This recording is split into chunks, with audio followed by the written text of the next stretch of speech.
Hey everybody, welcome to Brainiac Baseball's 1985 Detroit Tigers season replay. Today we are doing the American League West Division preview. If you did not already watch the American League East preview, we did that a couple of days ago. And since this is a Detroit Tigers sim that we're doing, the Tigers of course were included in that. So if you're tuning in to see how the Tigers off-season went, that is the video that you're going to need to take a look at. Today we will be looking at the American League West. And before we get started, let me just do a quick recap for those of you who may be new to our sim. The 1985 season that we're about to play, beginning on April 1st, is the sixth and final season in our sim. We began with the 1980 Detroit Tigers season replay. The reason we chose 1980 as our start season is that it was the first full season for Sparky Anderson as a Detroit Tiger manager. And my thesis was that I would try to attempt to take that same base team from 1980 and get the Tigers to the World Series by the 1984 season. And throughout the 5 seasons that we've already played, we've made trades, we've cut people loose, we've signed free agents. And so the Tigers that we are getting ready to play with in 1985 does not resemble anything to what the Tigers had as a lineup and as a pitching rotation in 1985. But we did get to the World Series by 1984 in the 1984 season, and we lost in 7 games to the New York Mets. So, whenever I start a new sim, I always think to myself, if you play 6 seasons, you typically clean out the dreck from Baseball Mogul, all the bad contracts, all the big name players who are on the decline with their ratings. They tend to get cut, and then the game will retire them. And by the time you get to the 6th season, it's almost like you're actually starting to finally play the game where it's fair for all the teams. And so, although this will be the final season that I record for YouTube, I will continue to play on for myself, for my own satisfaction. And I will upload those results to the Brainiac Baseball Facebook page for those who may want to know beyond this season that we're about to start, what happens to the Tigers. So we've already covered the American League East. We're going to do the American League West. And as you can see right here, these are all of the stats from last year for these teams. The Twins were the only team that did not hit 100 home runs. I do create my own stadium effect ratings, my own little mathematical equation. And as we go through the teams and we look at their lineups and we take a look at the transactions that were made in the offseason, we will project what we think this team, each of these individual teams will do going into our 85 sim. So we're going to start from the bottom up this time with the American League East. We started with Boston and worked our way through to the bottom, and then we did the Tigers last. But I think what we'll do is we'll start with the team that finished with the worst record in the American League West, and that was the Minnesota Twins. So let's go to transactions, and we will choose a team, and that team will be the Minnesota Twins. And it will pull up. We'll go to 84 because after the season ended, we start right here with the contracts that they signed with their own team. So they're bringing back Dennis Burt, John Martin, Hoskin Powell, Chuck Rainey. Some of these guys are just holding on. They have Dale Murphy re-signed to a contract. He's a backup in this game, unfortunately. Doug Corbett, Jim Morrison, and Pete Redfern were all re-signed. Then we have arbitrations here, won and lost. You'll see the names. Nothing to get excited about there. And then they signed one free agent, and that is shortstop Joe Pettini. We'll take a look at him real quick here. I clicked on him, did I not? Okay, there we go. And you'll see that he was with San Francisco and then the Cincinnati Reds before they signed him to a 4-year contract. His overall rating's an 80. I mean, he's got an okay offensive numbers. He will take over, I would imagine, the everyday job at shortstop. We'll find out here. And then once the calendar switched to 85, they haven't done anything. So we'll take a look at the team now. Here are the Minnesota Twins lineup. And we'll go down their lineup here. You'll see what they did last year. Joe Patini is in there at short. So there's Alex Cole. He is going to be their center fielder and lead off for them. There we go. I don't know why it's going so slow. But he was only 18 years old as a rookie.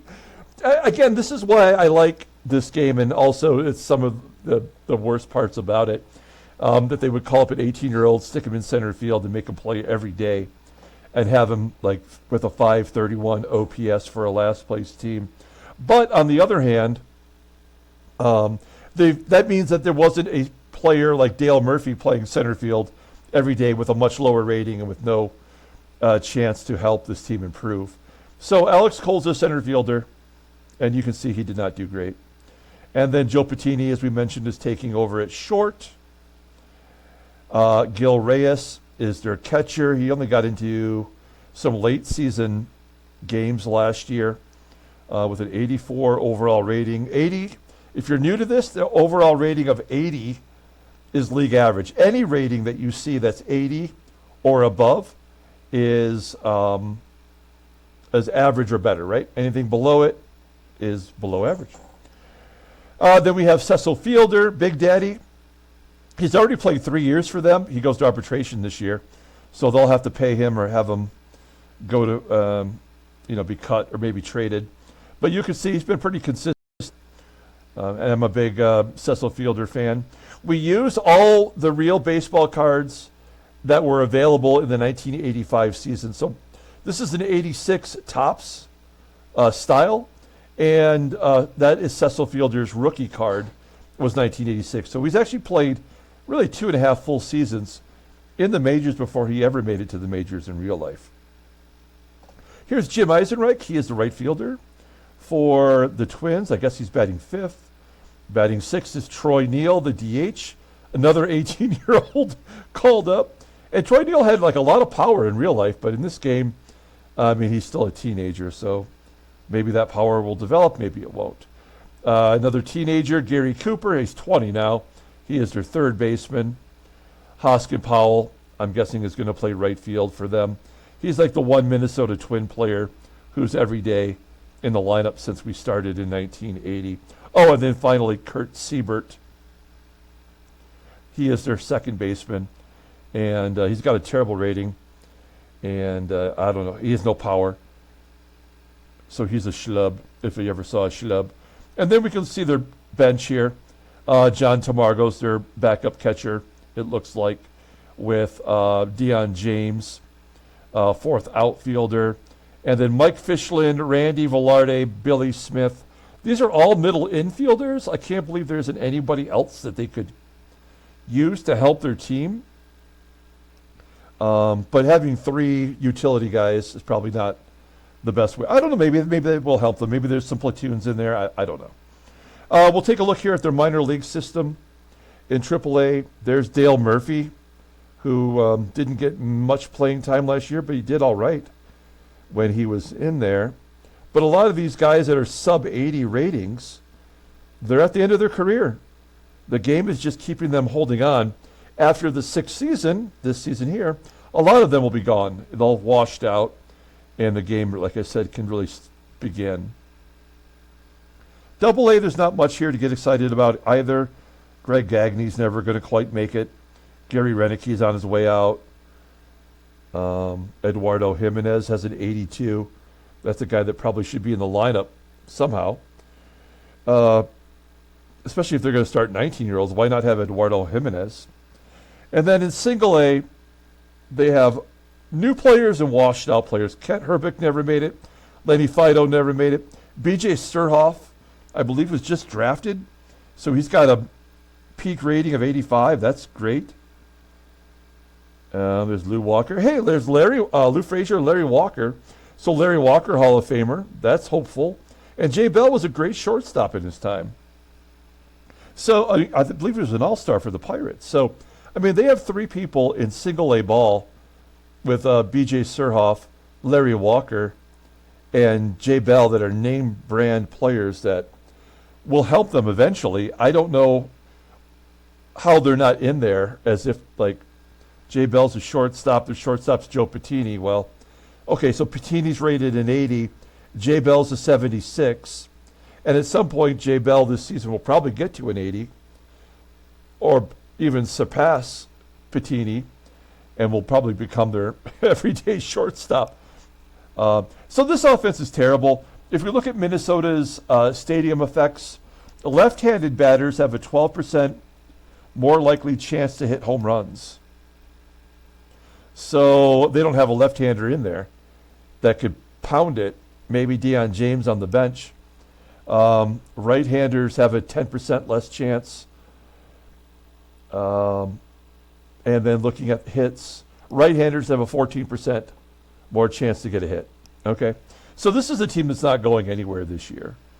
In fact, you're probably just, with the exception being Cecil Fielder, I mean, you're basically just waiting for everybody else in single-A ball to earn their way to the majors, which is going to be maybe this year or maybe next year. I don't know.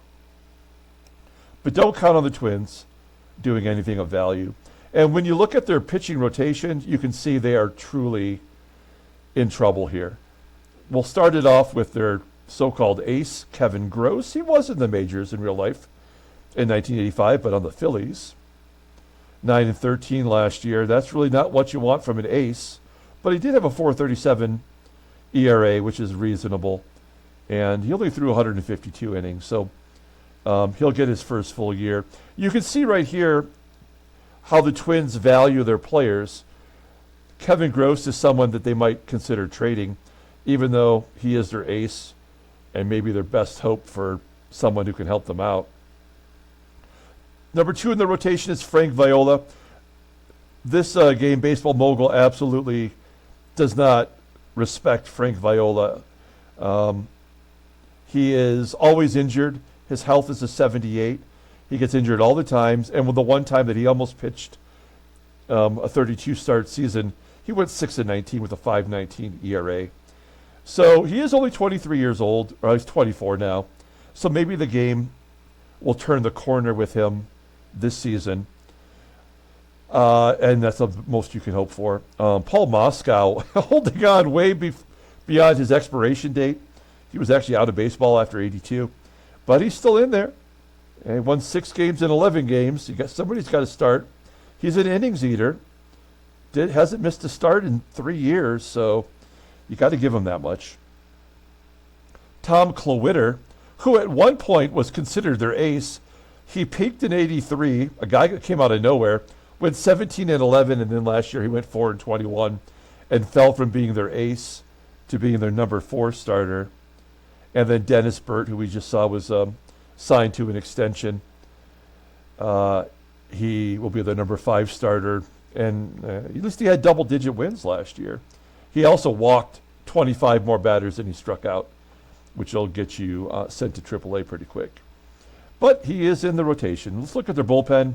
Kurt Wardell is their closer. He was a rookie. He had 29 saves. I mean, that's pretty good. Take that.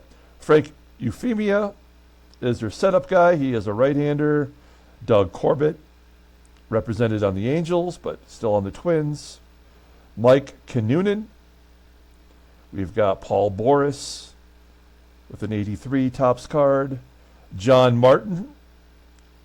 This was an 84 card that we converted. And then we get to AAA. So Chuck Rainey made several starts last year. He got 141 innings, went 7-13, and he's designated to AAA. You see some other names here like Eric Rasmussen. I mean, there's no, like, the AAA designation here is pretty much for, like, people who are on the way out of baseball. So there's really no one in AAA that's ever going to help your team immediately improve. They're like the only going to patch up, a bullet hole, basically. Double A for the Twins. Not a lot to get excited about here. More schlubs. Jay Tibbs did get in there. I think he made a few starts. Did poorly. Scrolling on down. Looking at single A. There's Joe McGrain with an 82. That's helpful. Chuck Malone, I don't know who that even is. Jeff Mutis. Yeah, they've been spending all their draft picks on those batters, and they have really no pitching to help them out. So this is absolutely a last place team. The only thing we can hope for here, as far as improvement goes, is to get Frank Viola right, and then have Kevin Gross do well enough to maybe get them to be 10 games under 500. I don't know. I mean, this is the last place team if we ever saw it. So we'll close the book on Minnesota for now. Sixth place was Texas. They finished 64-98, one game better than the Minnesota Twins. Let's look at their transactions. Well, they didn't have it. Oh, no, we haven't switched over yet. All right, so we'll go to 84. We'll go to Texas. There we go. All right, what did they do in the offseason? They they re-signed Masato Yoshi, Mark Mercer, Odie Davis, their shortstop, Brian Allard as starter, Pete O'Brien playing first. I mean, these are players who are actually on the roster every day. I mean, Moose Haas got an extension for 3 years. Why not? Backup catcher, relievers. They lost arbitration to Terry Bogner and Don Kaner. Dave Llewellyn retired. Well, he hasn't pitched in the majors since he has not pitched in the majors since we've been doing the sim, so no loss there. And then they signed one free agent, Charlie Lay, 4 years for $1.25 million. So he'll probably be the ace of this staff. I don't know. We'll find out here in a moment. But he walks a lot of batters, doesn't strike out a ton, but he does eat innings. So I guess it's better than nothing. Let's go ahead and take a look at the Texas Rangers lineup. Okay, we'll go down the lineup here. There's some sad but familiar names. Daniel Fernandez, he got a midseason call-up at age 18. They stuck him in center field and just let him go, just like Alex Cole. Daniel Fernandez was a Mexican League player in real life. And I do like the fact that the game includes Mexican League players and Japanese players and Korean players and whatnot. I mean, I appreciate that. Luis Alicea, another similar story. He's a youngster they brought up. That's a 1988 Topps card. There's Pete O'Brien, a veteran, playing first, had an okay year. I mean, he didn't really bat particularly well. And then Tom Dunbar, left fielder, a 90 power, hit 16 home runs. He's their cleanup hitter. Marty Brown, third baseman, another rookie. At least he was reasonable age. At least he could go to the bar and have a drink. He's 22. Donnie Scott is going to be their everyday catcher. And if you haven't followed this series before, you may not remember, but the Rangers in this game used to carry only one catcher. It was Malberg. We're going to see him coming up. They only had one catcher for a full season, and they would take Chris Spire, the shortstop, Odie Davis also, and they would just put him at catcher every random game. And then you could just steal wildly on him. It was great. It was so dumb. Leon Roberts hanging on. He was on the Royals in real life. A nice long career for him, and he had 21 home runs last year for the Rangers. That's amazing. There's Odie Davis, shortstop. One-time catcher. They've thrown him in there. He started 7 games at catcher. That's hilarious. But he's 29 years old, and he's a veteran, man. He's got over 2,000 at-bats. And the Number 9 hitter and the DH is Jose Canseco. Not in the majors yet. He has no power in this game. He's as weak as I am. Or I should say I'm as strong as Jose Canseco. Maybe that's the way I should phrase that. I don't know what he's doing here. But he does have a high peak. And maybe the game will give him some respect as he gets a little bit older and does some drugs. Okay, here's Greg Malberg, as I mentioned. At one point, he was the only catcher they had on their staff for those 2 years. He's the backup guy now, as he should be. Steve Buechele, Bob Brower, Rodney Scott, and Craig Kasich. Kasich had 17 home runs last year. And he came over from Pittsburgh. Oh, and he played for the A's. So did he get traded here? Oh, he signed as a free agent, but it didn't show it. There's something fishy about the transactions. They're not actually showing all the stats, and that is annoying as hell. But so Craig Kasich was a free agent they signed. That's just ridiculous. This game has so many glitches. Anyway, we'll take a look at their minor league system here. The AAA team is full of schlubs. Some okay names, but unfortunately they're already toast. You look at AA, maybe Trent Hubbard could be an outfielder for this team. He's rated in 83. Nobody else here is... Glenn Braggs has an 81 rating. So he's already pretty much ready for the major leagues. And then you look at single A, and they have nobody. Jeff Rebele. Geronimo Baroa, he had some power for a brief time. Mike Blowers was a good third baseman. Jeff Grotwald, I don't really remember him, but he's got an 82 rating. John Jaha played for my A's in real life. He's, kind of a softball hitter. Hard-hitting Mark Whitten, a 90 rating. Well, they've got some real potential here in single A. If you weed out some of the dreck. There's some names here. Mickey Morandini can play second. Tim Bogart can play short. So, that's not the worst, right? They'll get by for another year. And they have some of these youngsters that are going to get more at-bats, and we'll find out if they're going to stick or not. But, there's no potential here for someone hitting 100 RBIs. I don't think Leon Roberts is going to hit 20 home runs again. This is not a team that I would expect a lot from, but they're certainly better than Minnesota. And their stadium, 17% more likely to hit a home run as a left-hander, and 13% more likely to hit home runs as right-handers. So home runs are going to be flying out. And left-handed hits and right-handed hits are right about league average at 100. It's 101 and 102.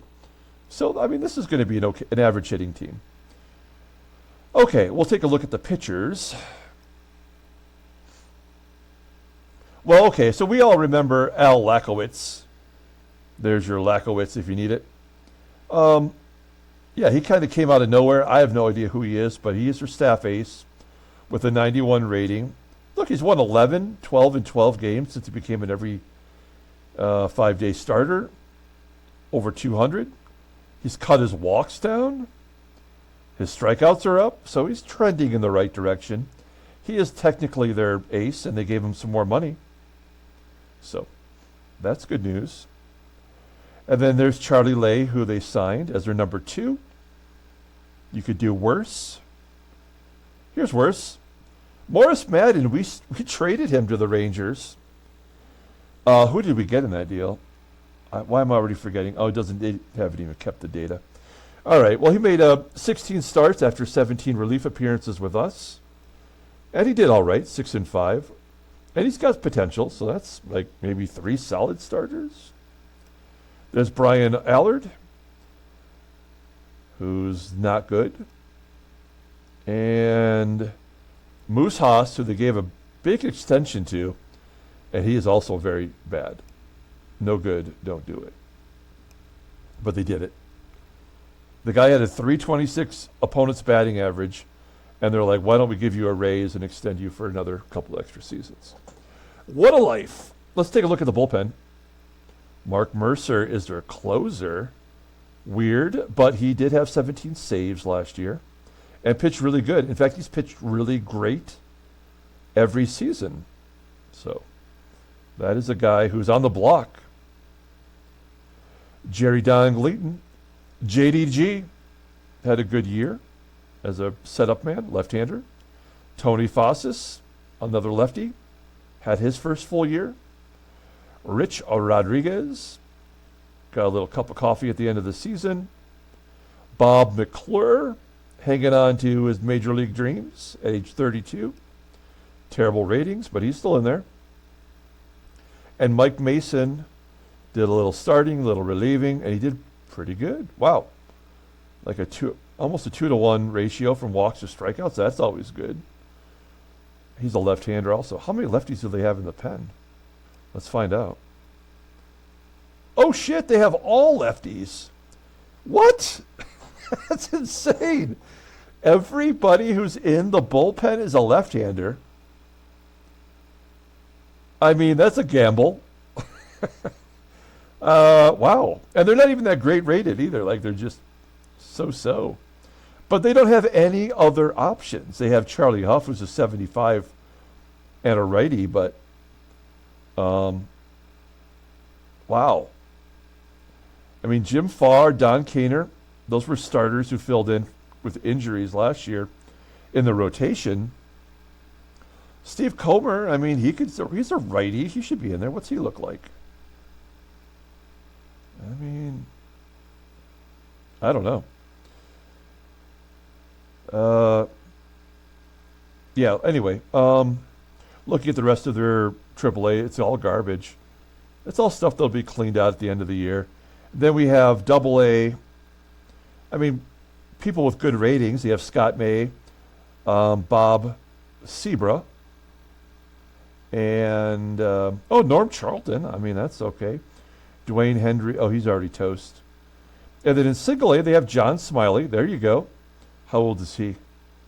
He's only 19. He did get 4 starts at age 18 last year. That makes sense. Yeah, Sean Hilligus, Jose Melendez. I don't know. I mean, yeah, this is a team. I mean, their pitching is. This is not horrible. I mean, these are starters that are going to keep you from being terrible. I don't know about this all lefty bullpen. Has that ever happened in real life? I don't think so. Yeah, I mean, that's a next to last place team. They're going to lose near 100 games again. It'll be a battle for the bottom between Texas and Minnesota. We're going to move on to the next team, which is the Kansas City Royals. Here we go.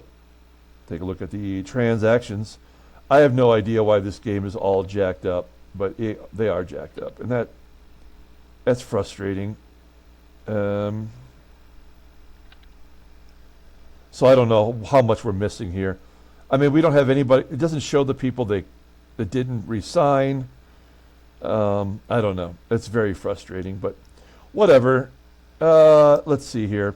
So they re-signed Don Slaught, but we know they traded him to the Yankees. Where'd he go? To the Red Sox. And then they re-signed Jerry Uger, Mike Paxton. I mean, these are all washed-up pitchers.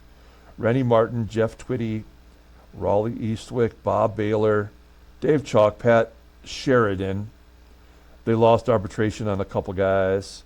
Keith Creel won Gold Glove as a pitcher. He did not make an error. He had a 9.7 defensive range and a 1 defensive WAR. Okay. So we'll look at 85. There's the trade. Why is it missing? It doesn't even have Don Slaught on there. I don't know why this is so messed up, but nonetheless, okay, so we know about that trade. Let's go ahead and take a look, at the team. Here's the Royals and their lineup. Okay. This is not a bad team. Let's take a look at them individually here. There's DJ Dozier, played pro football, and also at age 19 is leading off and playing a left field for the Royals. Doesn't have any power, does have a ton of speed though.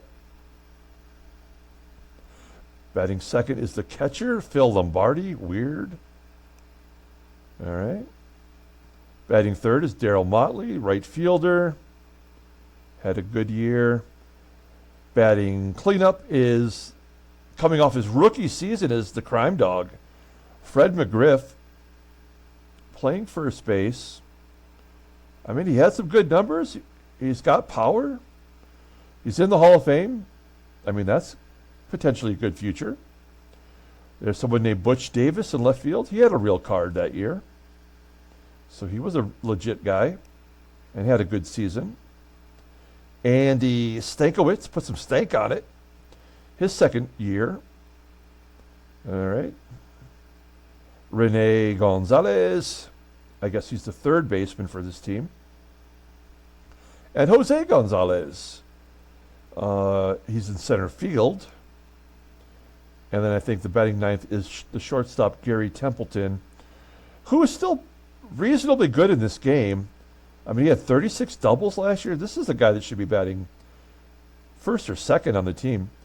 He had all those years with St. Louis, came over to Kansas City last year. I think he was the big free agent signing. Yeah, he's getting $1.2 million and they're batting him ninth.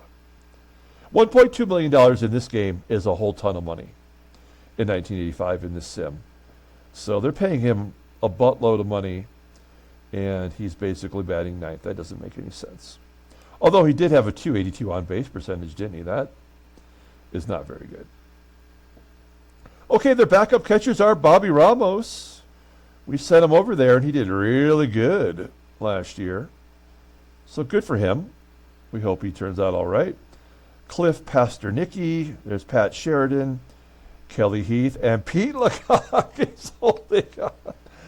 Oh, we love Pete Lecoq. We joke about this guy hard every year.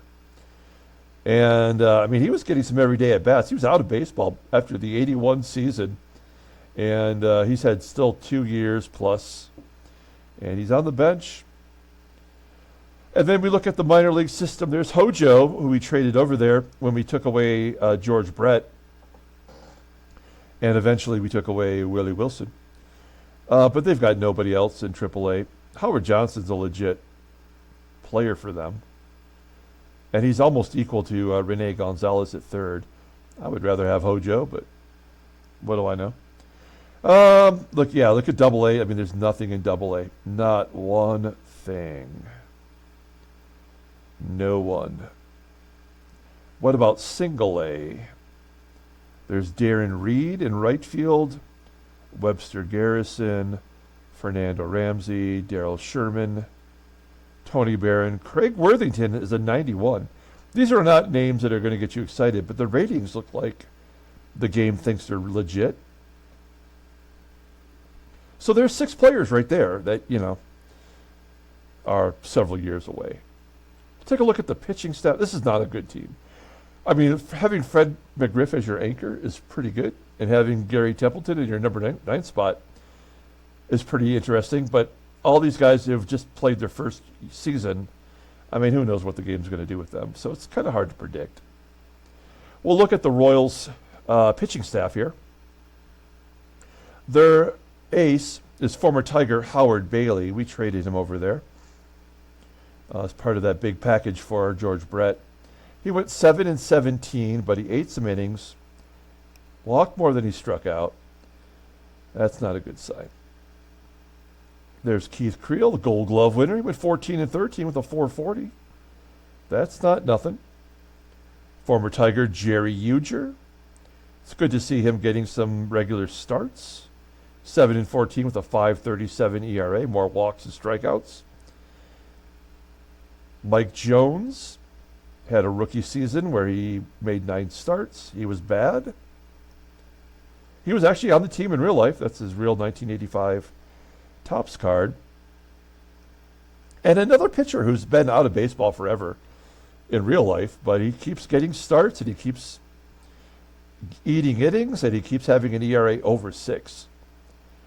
And he walks more than he strikes out.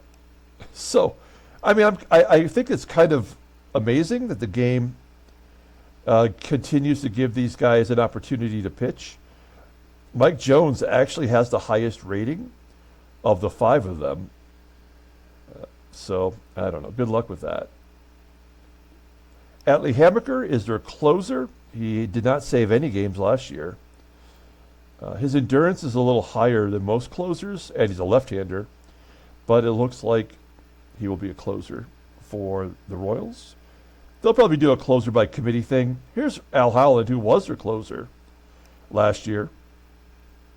He had 26 saves, 5 blueies. And, I mean, he's been on 3 teams in 3 years.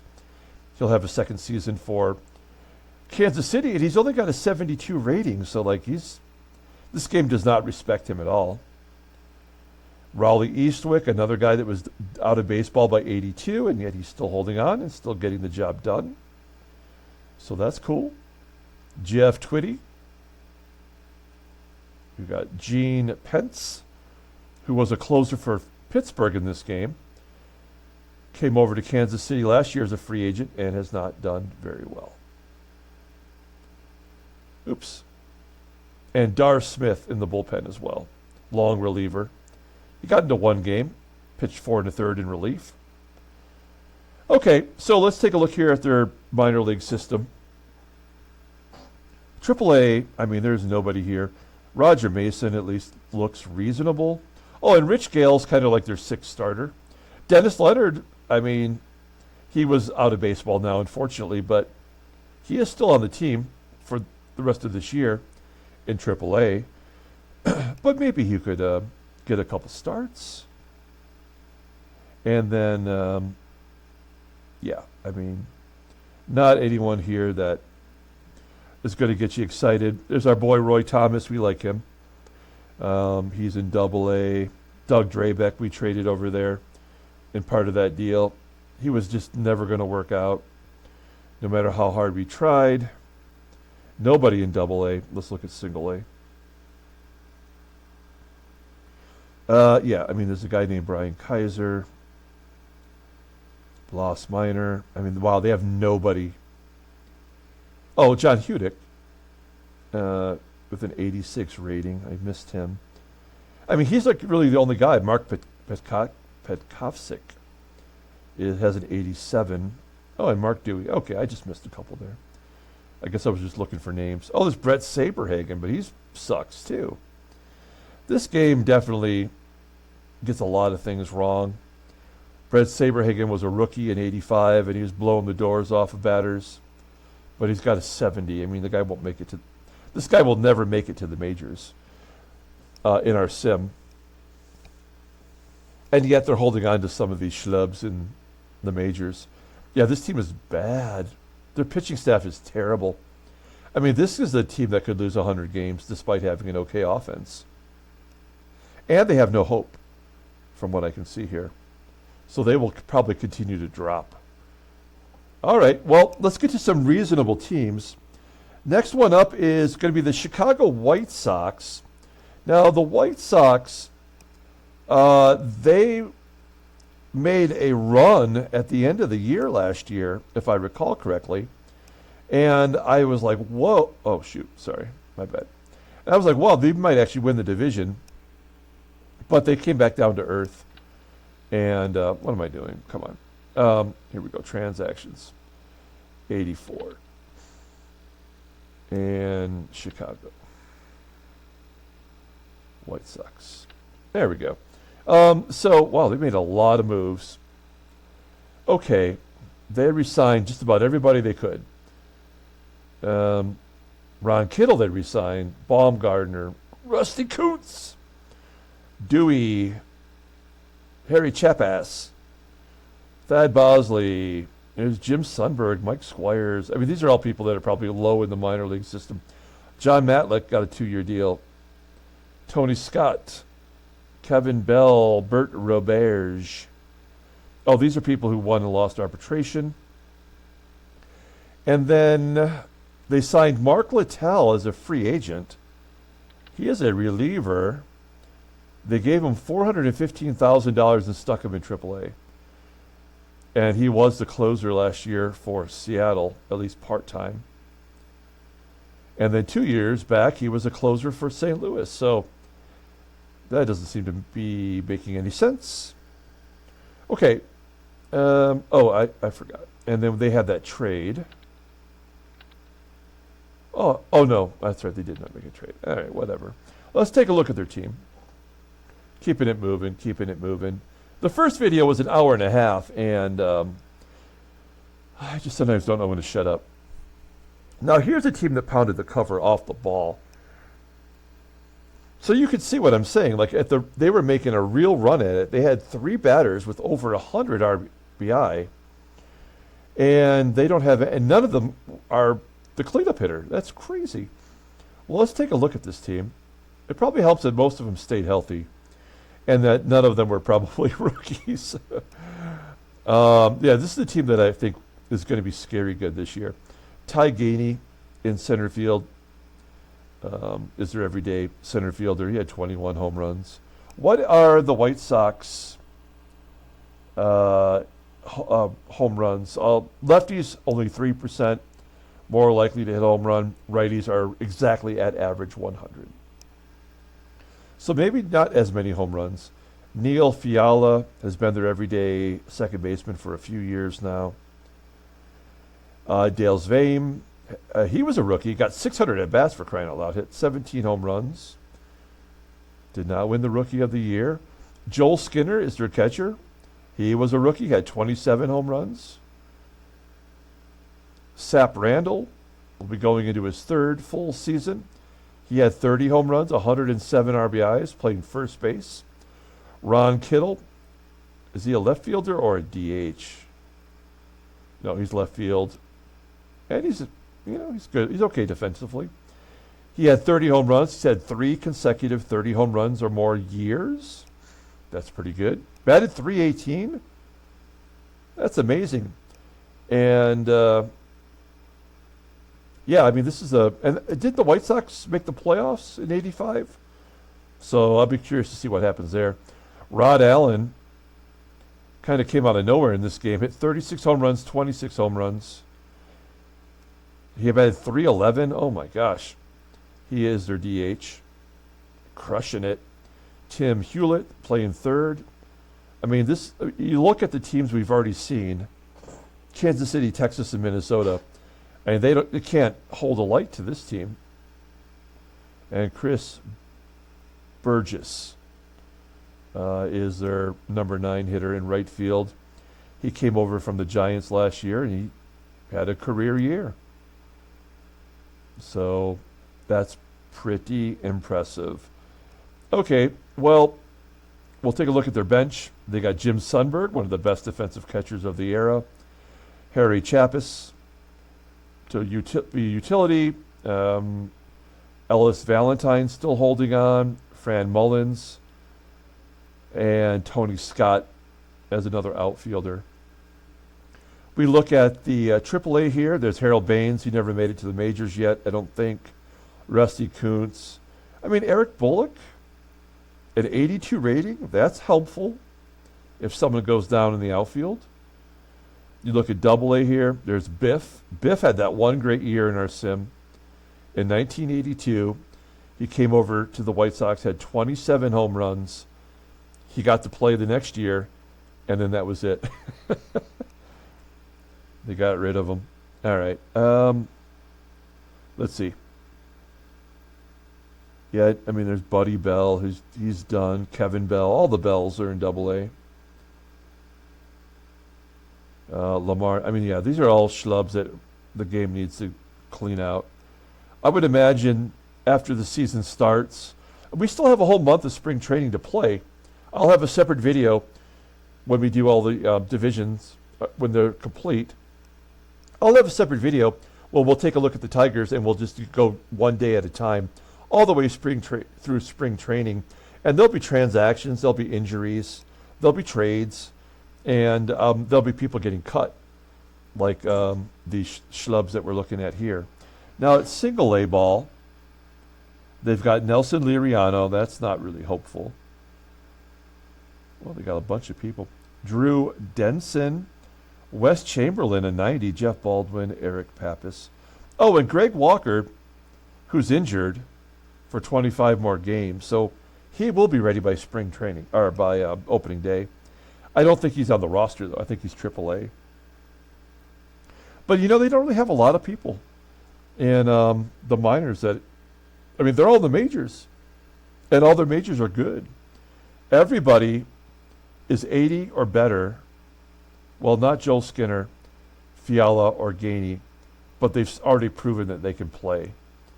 And Joel Skinner is going to get better.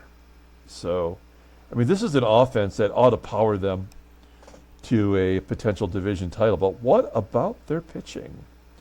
Let's take a look at the pitchers. Well, they've got 4 pitchers in the rotation that went 200 innings or more. Let's take a look at these guys. Britt Burns, 13-9 last year. Great ERA, lots of innings, no walks at all. Geez, that's amazing. Love that walk to strikeout ratio. They won't trade him either. He is arbitration eligible, so they're going to have to pay him at the end of the year. Rich Barnes, they show him on Cleveland in his picture, but here he is. He went 12-9 last year. Only 61 walks. That is the key. Keep the runners off the base path. Richard Dotson, 12-10 after 2 17-12 seasons. Still pitched well. 161 strikeouts. Steve Trout, 9-13. Okay, not so good. But, hey, 200 innings. Making all of his starts but one, perhaps. So that's great. What else can you ask for? And then Reggie Patterson looks like he's their number 5 starter who gets the occasional start. And he was bad. He was real bad. But, he's not going to get a lot of PT. Let's look at the bullpen. Former Tiger Roger Weaver is in the closer's role. He started off last year in Toronto. Then the Blue Jays traded him to the White Sox, and he pitched pretty damn good, as you might expect from a guy who pitched really good for us.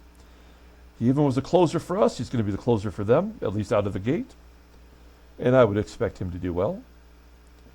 And then there's Dewey, who was the closer last year.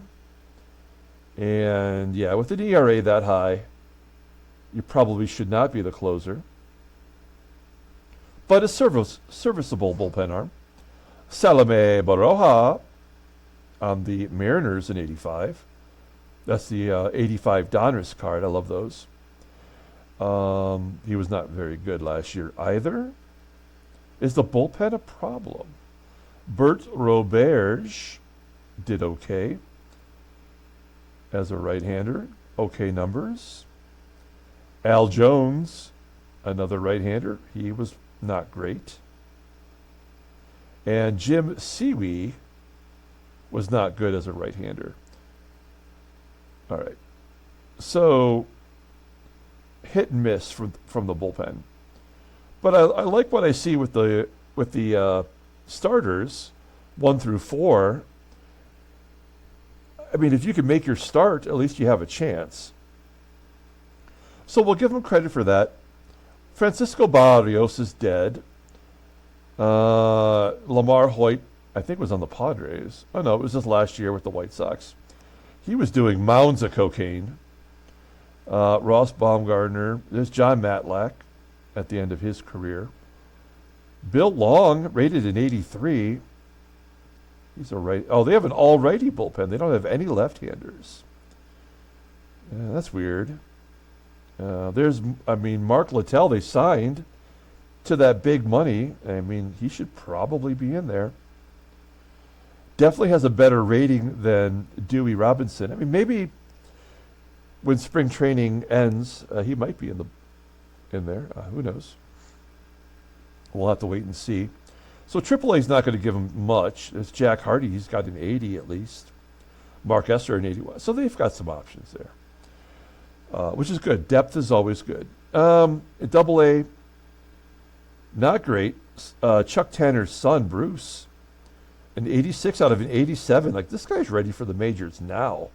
He even has an 85 Flair card. Oh, but his endurance, not really good enough to be a starter, and maybe too high to be a one-inning reliever. It says 3 to 4 innings per game, but I can't see how that wouldn't be helpful.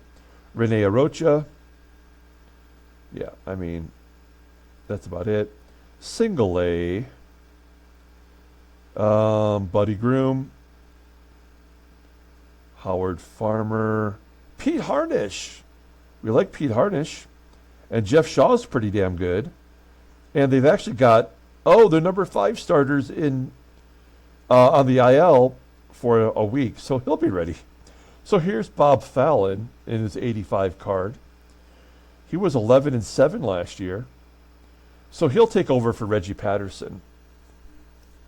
And he's okay. All right, well, I mean, I like what they have to offer as a rotation. The bullpen is spotty at best. Probably should get a left-hander in there, at least one. Maybe Juan Agosto or Guy Hoffman. Get some guy in there anyway. Yeah, I mean, with this lineup, which is killer, and this pitching staff, which is average at least or better, this is a team that should compete for the division. I think they just kind of got a little bit of a late start last year when they finally got on a roll, and it was a little too late for them to do anything about it. So maybe they're one trade away from being a real, true contender. Next, we'll look at the Oakland A's. They finished 89-37. We'll go right to the transactions. Call up the A's. All right, we're getting a little better at this. In 1984, they did not have a lot of money to spend. Larry White, who's one of their starters, Rusty McNeely, who's their starting center fielder, Pudge Fisk is holding on at the major league minimum. Mike Warren lost his arbitration. Yes, he lost arbitration. He's the staff ace, and he's going to make $700,000 anyway. And of course, Kevin Mitchell was the American League MVP. We'll get a look at his stats here momentarily. And then 85 happened, and the game doesn't even show you. I mean, it's all messed up, so that's annoying. So we'll just take a look with our own eyeballs. Oh, yeah, they made some free agent signings. We'll look at those. So here's the Oakland A's staff. They got a bunch of bashers. We'll start it off with Stan Jefferson, 22-year-old center fielder. Really great ratings, not great defensively. Batted .237 and 200-plus at-bats. Okay, well. So he's taking over for Rusty McNeely. That's interesting. Shooty Babbitt, getting another year. He's an all-star in this game. He was out of baseball after 82, and yet he is absolutely crushing it. And that's great. I like to see Shooty Babbitt getting opportunities. He can steal. Let's see what else he's got here. He went to the All-Star game in 83. So he's a legit guy in this sim. And here's Kevin Mitchell, the MVP. 39 home runs, 142 RBI, batted .288, 876 OPS. He is the man, and he is their left fielder. Not great defensively, but you're not asking him to be good defensively. You just want him to crush it. So he's 23 years old. He's getting the job done. Mickey Tettleton is their cleanup hitter. He had a terrible rookie year where he batted .208, and then he got a little bit more improved. Hit 24 home runs, 92 RBI. Not bad for a switch hitting catcher. And you'll see his 1985 Topps card there. And then it looks like Joe DeSaab missed a whole bunch of the season last year. No? What happened to him? Who was their first baseman that they're missing? I don't know. But anyway, he was limited then for some reason, and he was bad. And now he's going to be their starting first baseman. Next up is Mike Davis. We saw he got re-signed, and he's a right fielder. And he's been pretty consistent until last year, where he took a little bit of a drop-off, down to 237. Only 13 home runs, 82 RBIs, a career high, though. Career high in walks. Career high in at-bats, so I guess that says a lot. You got to be healthy to have career highs. Tony Phillips. He is their second baseman. Is he their DH? Who's their DH? Oh, yeah, it is Tony Phillips. That's good, because he's not really great anywhere. He can play anywhere. He's not great anywhere. And doesn't really give them a ton of offense either. Double-digit home runs every year, though. And he did not strike out. Look at that. He cut his strikeouts almost in half. That's kind of impressive. And he had a career high in stolen bases. If we look at Oakland's stadium effects, lefties are screwed. They have a 26% less likely chance to hit a home run. And right-handers are right at league average. So if you're a left-hander in this lineup, you will see your home run totals go down. Steve Lubitich, he was a free agent signing. The game just didn't recognize it. Because it happened in the 85 season, so I don't know what to tell you there, folks. So he was signed to play third. He's okay defensively at third. He kind of lost his job in California. We'll see to who when we get there. But he had some good years in our sim, and the Oakland A's are looking to revive that part of his career. And look who their shortstop is. It is Robin Yount. Still holding on. I mean, he's only 29 years old. He played forever in real life, but he's already at league average. But he's still getting everyday at-bats. And he's been on his 1, 2, 3, 4th team in our sim. He gets traded more than anybody. Except for Butch Weiniger. I think he gets traded the most. But he didn't have a good year last year. We'll see if he has a good year this year. We'll look at the bench. Pudge Fisk, still holding on with a terrible rating. Cal Ripken, a terrible rating. Come on, game. Rusty McNeely, he was their everyday center fielder. Now it's going to be Stan Jefferson. He's got a better rating. What can you say? Mike Gallego, Rob Picciolo, make out the rest of the bench. Second baseman, shortstop. In AAA, they got Mike Heath, Larry Murray, Bruce Fields. Did not hit well last year, but he's got an 81 rating. Donnie Hill. AA, they have Tony Brewer, who at one point was an actual home run hitter on this team. He had 29 and 31 back-to-back, and couldn't break into the lineup. And he was a genuine rookie in 85. There's his Dodgers-rated rookie card. Weird. Yeah, Herndon's done. I mean, these are all guys who are toast. Matt Noakes, with an 81 rating, he could be a backup catcher. He's certainly much better than Carlton Fisk. And then we have Robbie Thompson. And in single A, that's interesting. Chris Pitaro was their everyday third baseman. He's going to miss a couple of months of the season, and that's why they got Lubitich. So this job will not be Lubitich's all year. Chris Pitaro will reclaim it once he gets back from his injury. In single A, they have Ellis Burks, Dave Hollins, Lenny Dykstra, Eddie Williams, Scott Heeman, Torey Lovello. I mean, all these guys have good ratings, but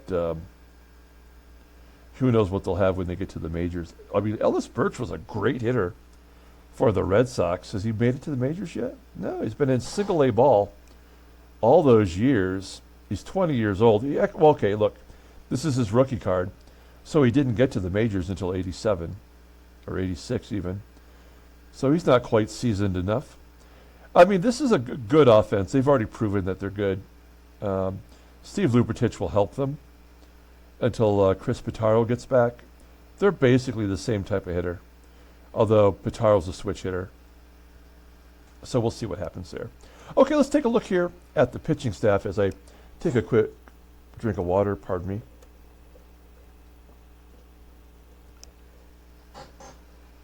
I know these videos are long, but I think they're worth watching, especially if you're going to invest your time in the series, the Sim series. You kind of know who's the main characters here. All right, now Mike Warren is the staff ace. He went 19-7. There's his 1985 card. He's good. I mean, he's a really good pitcher in this sim. And you can see how he's improved over the years. He was on the All-Star team as well. Oops. And he was on the Oakland A's team in our 83 sim that won the World Series, I believe. Did he get a... Let's see. Oh, no, they lost the World Series. Oh, right, they lost it to the Mets. That's correct. Okay. Then next is Kurt Young. He didn't quite make it all the way through the year last year. He was 14-5, 117 strikeouts and 184 innings pitched, so 4.20 ERA. He's just still kind of learning on the job. And then El Presidente, he went 13-7 in his first full year with the A's. He's got a big contract, and he's going to be stuck with them for a while. And he pitched for a long time. He's only 30 years old. He's got 5 pitches in his arsenal. I mean, he's solid. A bad year last year, a good ERA, but he'll eat innings. You can count on him to make his starts. Larry White, he's had a bad year, a good year, and a bad year. So maybe he'll have a good year this year. Again, an inning eater, You can count on him. And the number 5 starter for now is going to be Rick Langford. Still usable. 6-3. 5.19 ERA. Let's take a look at their bullpen. Joe Bever. He led the team with 17 saves. He had 22 out of 23 the year before. Doesn't really get a lot of innings pitched, though. They must have a save by committee. Yeah, there's Jim Corsi. He had 19 saves last year. So they must be, doing swapping them out from time to time, which is fine. So Jim Corsi might be the better option. He had 2.18 ERA. Come on, gang, get with the program. Billy Taylor, only 23 years old. He was very good last year. Ernie Camacho. This is actually his rookie card, I believe. No, that's not true. That can't be true. But he was the A's closer in the past, and now he's just a part of the bullpen. Jeff Kaiser shows him catching, but he was actually a pitcher. And there you go. Bill Mooningham, also very good. I mean, this is a really good bullpen. And we'll take a look here at their AAA. I mean, look at there's nobody here that pitched an inning. Chris Carpenter pitched 1 1/3 innings. So everybody on the roster this year is the same players from last year, from what we can tell. That is what you want, right? So yeah, they have Matt Keogh, Rick Rodriguez, Keith Atherton. These are all people that are 80 or better. That is very helpful. And then you got these 5 guys here that don't mean much. 6 guys. They're pretty much toast. Double A, they have Tim Conroy. Yeah. That's about it. And then at single A, Orlando, El Duque. They got El Duque, Chris Carpenter that we mentioned, Eric Hillman, Mel Roja. So they have a whole, they have 4 guys that are ready, not ready, but they're, on their way to the majors. About the time that Oakland can't afford to pay these guys, they'll come along and help them out. I mean, they have a really decent offense and a good pitching staff, a great bullpen, like top-notch level bullpen. So this is a team, because once Pitaro comes back to the majors, I mean, if Lubitich goes to the bench, that'll add depth. I mean, this team could be pretty damn good and definitely a contender in the West. Okay, we have 2 teams to go. Thanks for sticking in there. We're going to do Seattle next. Seattle was 90-72, 1 game better than the Oakland A's. Yeah, it doesn't show any of 85. What a bunch of crap. Let's look at 84. Seattle. There we go. All right, well, there's a lot going on here. Dave Heaverlo, Reggie Walton, and Bob Stinson all retired. Alan Cockrell signed a 3-year extension. Rick Anderson and Bruce Bochy signed extensions. And then 4 players went to arbitration. Vandenberg and Carlos Diaz are everyday bullpen guys. Alan Cockrell won a Gold Glove. Alan Davis won the Rookie of the Year.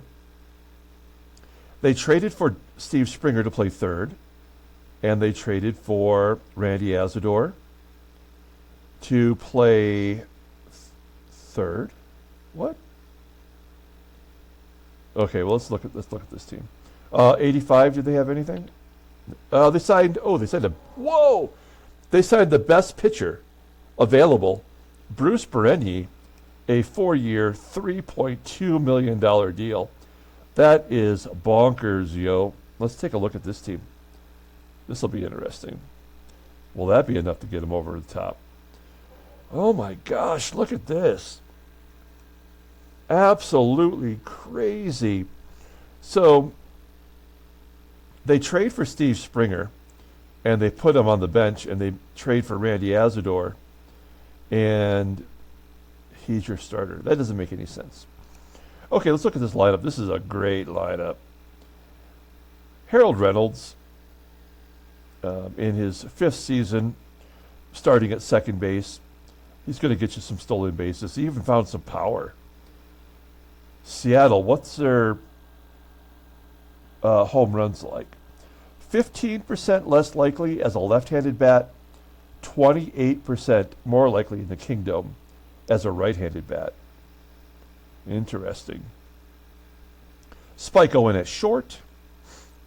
Alvin Davis was the Rookie of the Year. Great numbers, great numbers. Ricardo Sainz continues to improve as a Mexican League player that found a home here, and he's crushing it. He has 126 career home runs. That's insane. That is bonkers. There's Randy Azador, formerly of Milwaukee, coming in, and he's good. He's going to walk. He's going to hit home runs. Won a Gold Glove. Alan Cockrell. He was part of Milwaukee last year, came over. So we got 24 combined home runs. Seattle is Milwaukee West. Dave Henderson in center field. Great defensive player, putting up good offensive numbers. Dave Hengel's going to be their DH. That doesn't really make a lot of sense, but especially with who they have on the bench. But he comes up from Double-A. And then Butch Weiniger is the catcher. This guy's been traded a ton from L.A. to Seattle, Seattle to Baltimore, Baltimore to St. Louis, all in 1 year, and then St. Louis back to Seattle. And he's average at best. But I guess he's getting the job done. He must be their number 9 hitter. He is. The backup catcher is Jerry Narin, not that great rating. Then you got Julio Cruz. You got Dick Schofield at a shortstop who had 29. Wait, what is he? Oh, he was the DH last year, and he led off for this team. He had 29 home runs, 21 stolen bases, a 2020 guy that is now out of a job because of Dave Hengel. And then they traded for this other third baseman who's not going to help them. Phil Bradley. Dave Stapleton, who was an everyday first baseman for a while in this game. Tom Dodd was their third baseman. I mean, they got some depth. And then Double-A, the schlubs are hanging in there. Another third baseman. So now they have they're four deep at third base. They must have had some injuries last year. I can't remember off the top of my head. Look at this, the Nas.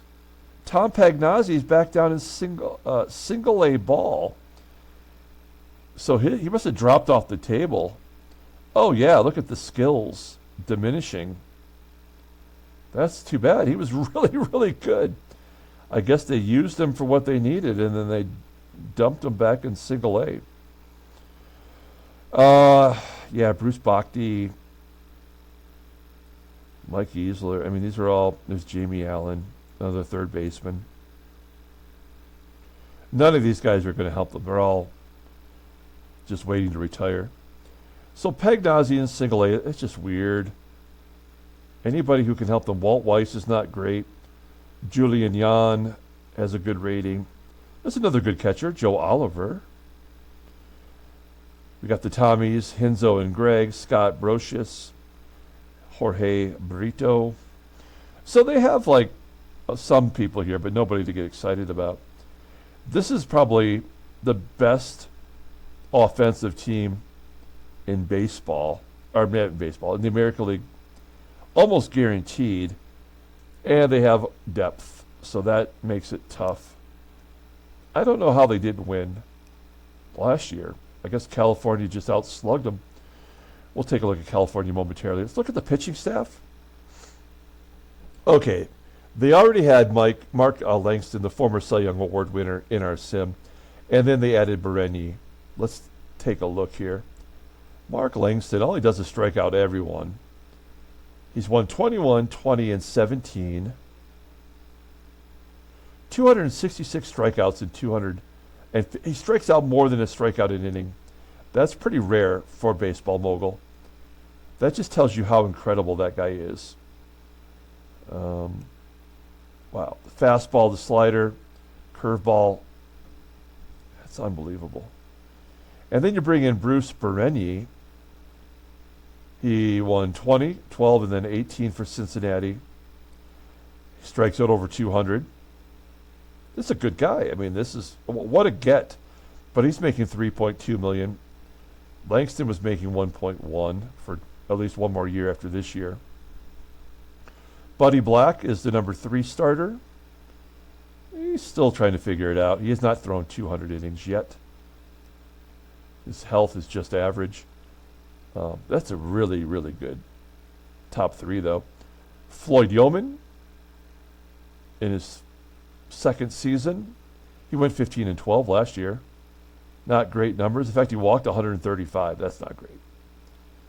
So that's a problem. And then Roy Branch, who gets injured, what seems like every year. He only made 18 starts. He was not good, and he struck out twice. He walked twice as many as he struck out. So they don't have starting pitcher depth that you can count on. They do have a lefty closer, which is never recommended, Ed Vandenberg. He had 8 saves last year. Carlos Diaz, he's been a closer. He's also lefty. Not great. Manny Sarmiento, he also closed for them once. Todd Froworth. Wait, Froworth is how old? Oh, he's 22. So he came up in Seattle as an 18-year-old and then never pitched again in the majors until this year. There's Brian Snyder and Bill Swift. No relation to Taylor. And he is a long reliever for them. Wow, 10 and 3 in single A with a 1.60 ERA. Okay. So we'll look at their AAA options. Okay, why is Floyd Bannister not in that rotation? He went 17 and 14 last year with a 3.79 ERA and a 76 rating. That seems shameful. But you know Roy Branch is going to get injured, and Floyd will probably fill in. They also have Carl Best, who could start. And then they've really got nobody else here. These are schlubs. Wally Whitehurst, a starter of the future for them. And this guy named Jeff Fisher, not to be confused with Brian Fisher. Looks like he got some starting opportunities and went 3-12. So they must have had, I'm sure they had some injuries. Bud Black and Roy Branch. And then the rest is single A. Trevor Wilson, Alex Sanchez, Satoru Komiyama. I mean, they all at least are rated in 80. So they don't have a lot of minor league depth.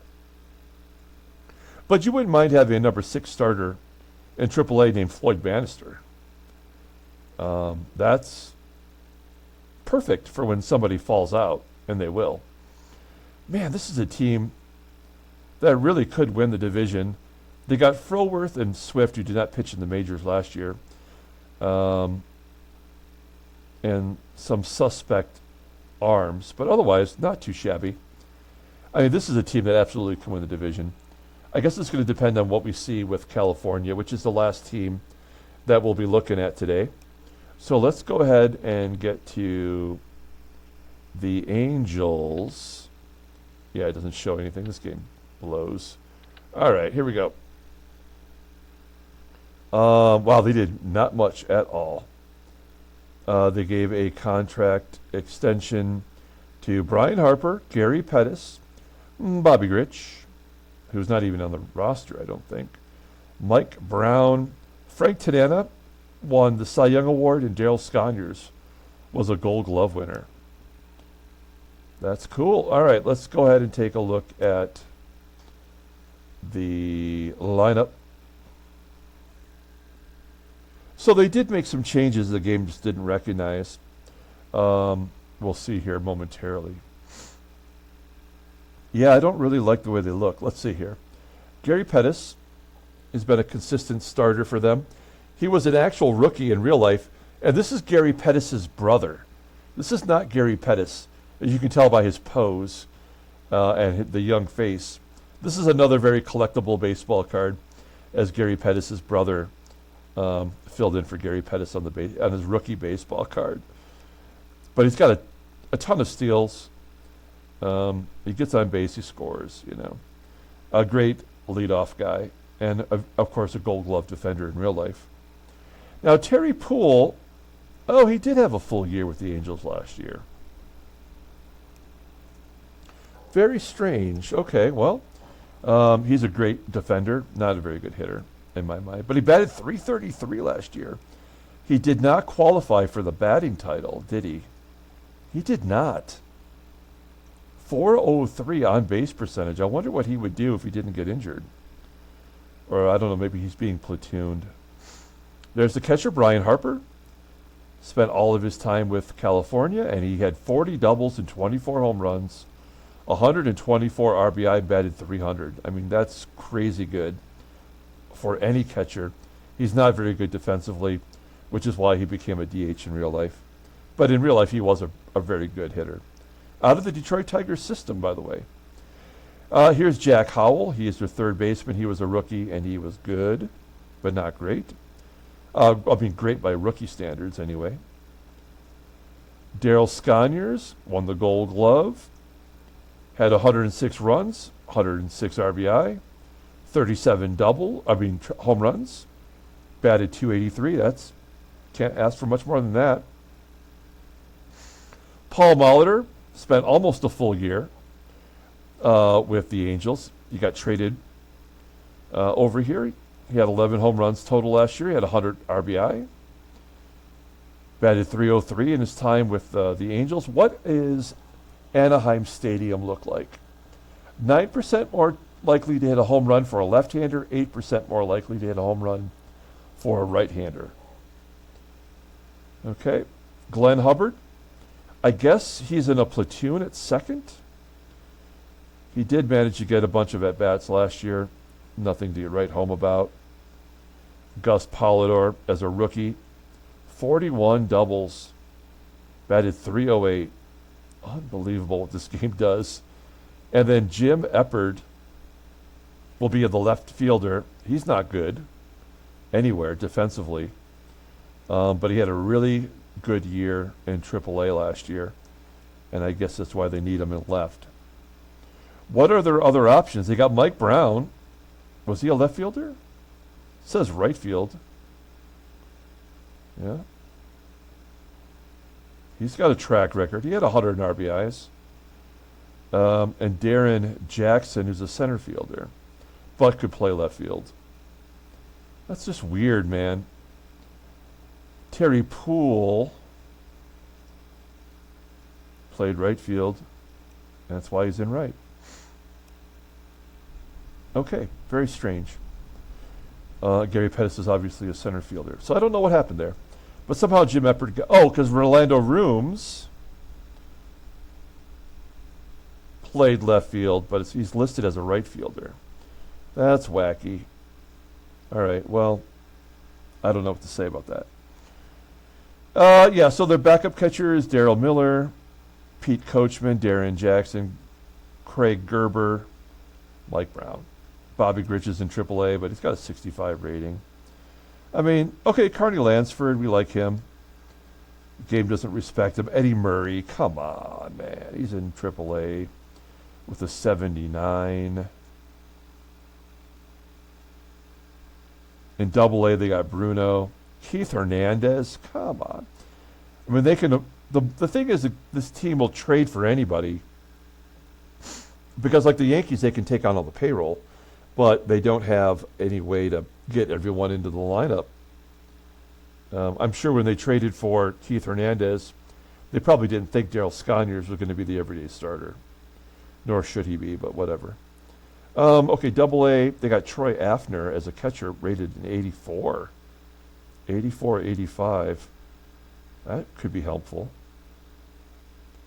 And in single A, they've got Kurt Manwaring, a good catcher rating. Tom Marsh, Luis Soho, Stu Cole. All right. Okay, well, this Jim Eppard thing, I don't really know what to say about that because we've never seen anything from him before. If they manage to find a way to get Darren Jackson or Mike Brown or Rolando Rooms in there, that's a complete team, but we'll find out. Let's take a look at the pitchers, then we'll wrap this up. Yeah, they're asking for a lot from some schlubs at the end of the bench. Ron Romanick, he always gets injured. He did not get injured in the last 2 seasons. 13-9 with a 4.10 ERA, considered to be their ace with a 92, but he's got a 59 health. This guy is 1 pitch away from going on the IL every time he goes out there. Then the number 2 starter is Mike Witt, another guy that gets injured occasionally. 19-5 last year, though. Good job by him. And there's your Cy Young Award winner, Frank Tanana. 19-9, a 3.45 ERA, 200 strikeouts. How is that better than what Mark Langston did? I don't know. But Frank Tanana was on the division-winning team. You'll see he was on his 1 year with the Rangers here. Yeah, that's kind of amazing. All right. Their number 4 starter is Kip Young. He did make 8 starts for them last year. He was out of baseball by 1980.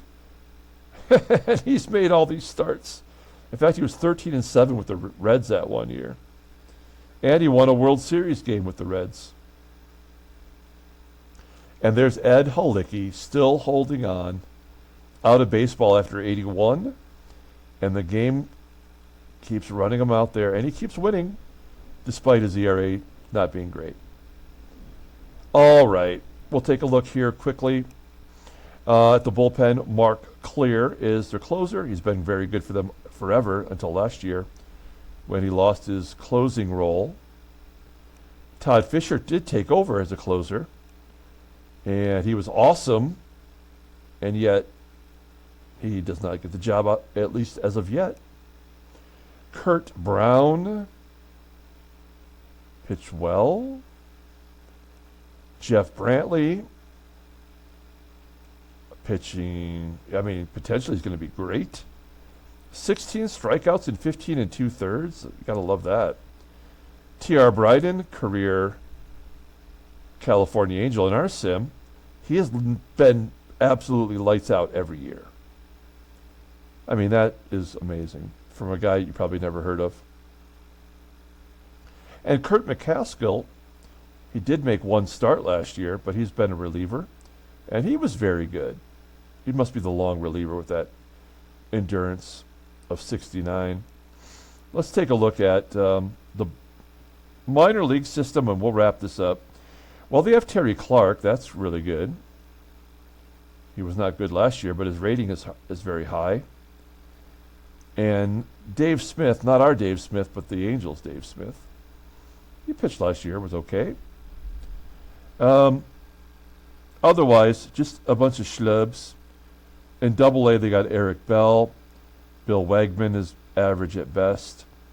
In Single-A, they have Paul McClellan, Doug Simons, and that's about it. Bob Wells, I guess, is good too.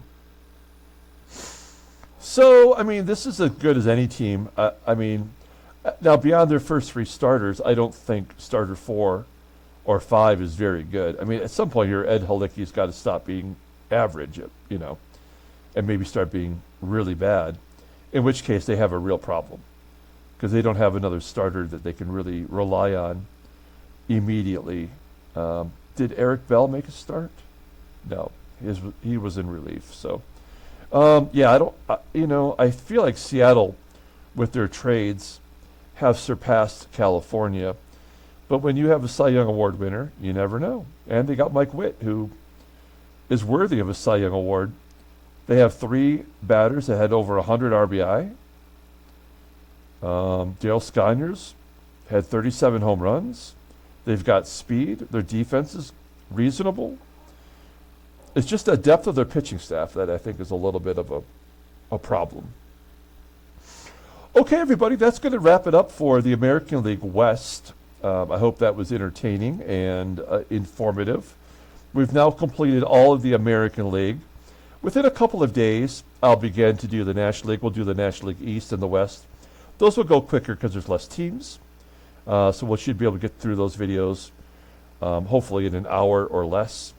And then we'll have going up to opening day, we'll play all of spring training because we are currently on March 1st. So we'll advance a day at a time, look at transactions for the entire league to see who's been injured, who's been traded.